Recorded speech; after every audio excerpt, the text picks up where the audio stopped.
Lumivalgeke oli ideaalselt perfektne ja täielik mimm.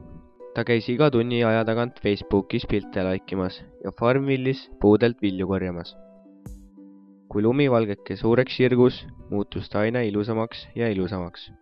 Ta sai oma piltidele sadu laike, hiljem tuhandeid.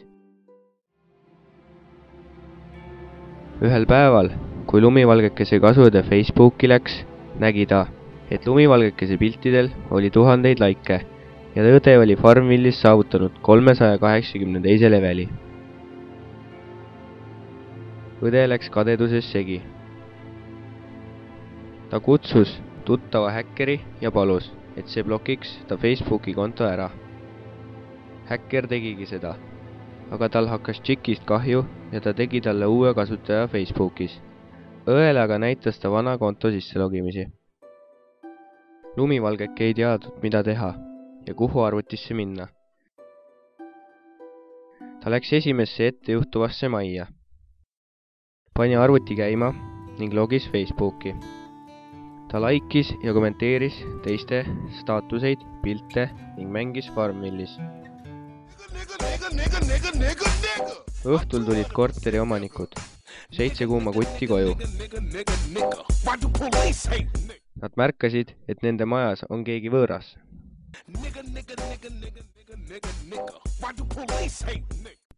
Lumivalgeke lummas poissi oma iluga.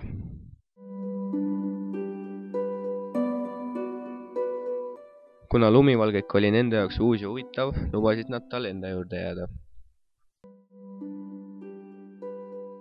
Järgmisel päeval läksid kutid taas Facebooki kokkutulekule. Kasuõde sai aga share'imiste kaudu haisu ninna, et Lumivalgekesel on uus konto.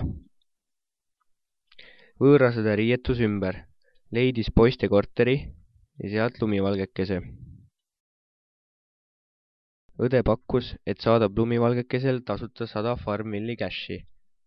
Selle asemel saatis ta ka arvutisse viiruse. Kui Lumivalgeke järgmine kord Facebooki tahtis minna, ei läinud arvuti tööle. Lumivalgeke läks endast välja ja minestas.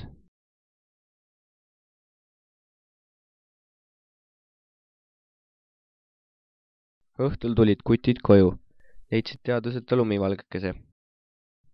Nad ei saanud aru, mis oli juhtunud.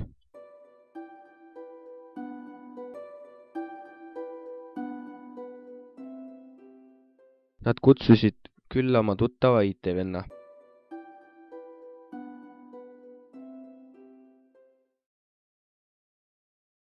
See sai kohe aru, mis värk on ja emaldas arvutist viiruse. Selle peale tuli tüdruk teadusele, nägi IT-venda ja nad armusid teineteisesse silmapilkselt. Nad läksid koos Facebooki, panid end suhtesse ja elasid õnnelikult edasi. Lumivalgeke sai taas tuhandeid laike ja sadu kommentaare.